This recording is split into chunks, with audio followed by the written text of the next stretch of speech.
Ce sera le premier match, vous l'avez vu, de cette 9e journée, avec là aussi des internationaux de retour. Mais visiblement, ça n'est pas ça le plus important pour Patrice Collazo, l'entraîneur du RCT.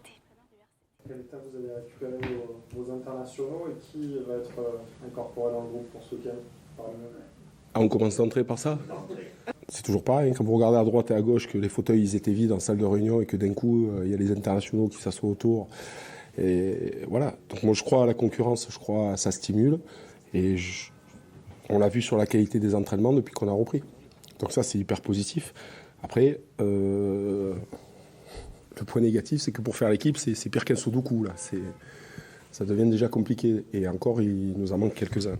Ah, il y a plusieurs coachs qui aimeraient avoir des parties de sudoku comme Patrice Collazo, mais on est dans le Patrice Collazo dans le texte, qui a quand même avoué que évidemment le retour des internationaux au RCT faisait un bien fou. On sait que Charles Olivon sera dans le groupe. Ce sera le seul parce que pas de Sergio Parissé, pas de Setiano et pas non plus de Baptiste Serin, la recrue au poste de demi-mêlée blessé. Il ne sera pas sur la feuille de match. Les Toulonnais qui croiseront à Mayol un ancien coéquipier ou un ancien joueur pour eux, ce sera Guillaume Guirado. Oui, le jeune retraité du rugby international, Guillaume Guirado, qui a vécu sa dernière sélection avec le 15 de France dans ce quart de finale.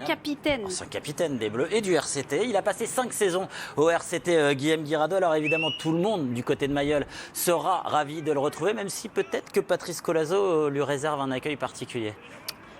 Non, Guillaume, qui se méfie que j'en fasse pas moi du mal dans le couloir quand je le croise. Non, je plaisante. Non, moi, je suis content de voir Guillaume, mais bon, je pense qu'il ne faut pas faire une fixation dessus. Je crois que c'est surtout, le plus important, c'est que le public l'accueille bien. Nous, après, qu'on l'accueille bien sur le terrain, c'est une chose, c'est normal. Voilà, parce que je pense que lui, il sera content de nous retrouver aussi, le connaissant. Mais ce que le plus important, c'est que le public l'accueille comme il se doit, parce que voilà, ça reste un grand joueur, et puis surtout après la Coupe du Monde qu'il a fait.